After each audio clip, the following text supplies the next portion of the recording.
प्रत्येक महिन्याच्या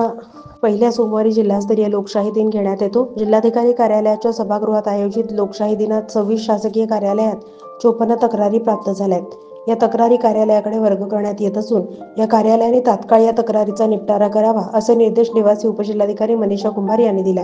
यावेळी उपजिल्हाधिकारी संतोष कुमार देशमुख, प्रांताधिकारी सुमित शिंदे, उपमुख्य कार्यकारी अधिकारी ग्रामपंचायतचे ईशादीन शिळकंदे, नगरपालिकाचे विनय पवार, अन्न औषध प्रशासनाचे साहेबराव देसाई, तहसीलदार श्रीकांत पाटील आणि विभाग प्रमुख उपस्थित होते. कार्यालयाकडे प्राप्त झालेल्या तक्रारी पुढील प्रमाणे: मुख्य कार्यकारी अधिकारी 9, पोलीस अधीक्षक 1, पोलीस आयुक्त 2, जिल्हा अधीक्षक भूमी अभिलेख 1, आस्थापना जिल्हाधिकारी कार्यालय 4, सिव्हिल सर्जन सोलापूर 1, कामगार आयुक्त 1, सार्वजनिक बांधकाम विभाग 6, गौणखनिज शाखा 2, महसूल शाखा 3, तहसीलदार बार्शी 1, विमा पाटबंधारे विभाग 1, तहसीलदार उत्तर सोलापूर 1, कृषी विभाग सोलापूर 2, जिल्हा मृतदेह जलसंधारण विभाग 1, महावितरण सोलापूर 2, तहसीलदार मोहोळ 3, प्रबंधक जिल्हा अग्रगणी बँक सोलापूर 1, वन विभाग 2, जात पडताळणी विभाग 1, भूसंपादन शाखा 1, तहसीलदार दक्षिण सोलापूर 2, जिल्हा पुरवठा अधिकारी कार्यालय 2, उपविभागीय अधिकारी पंढरपूर 1,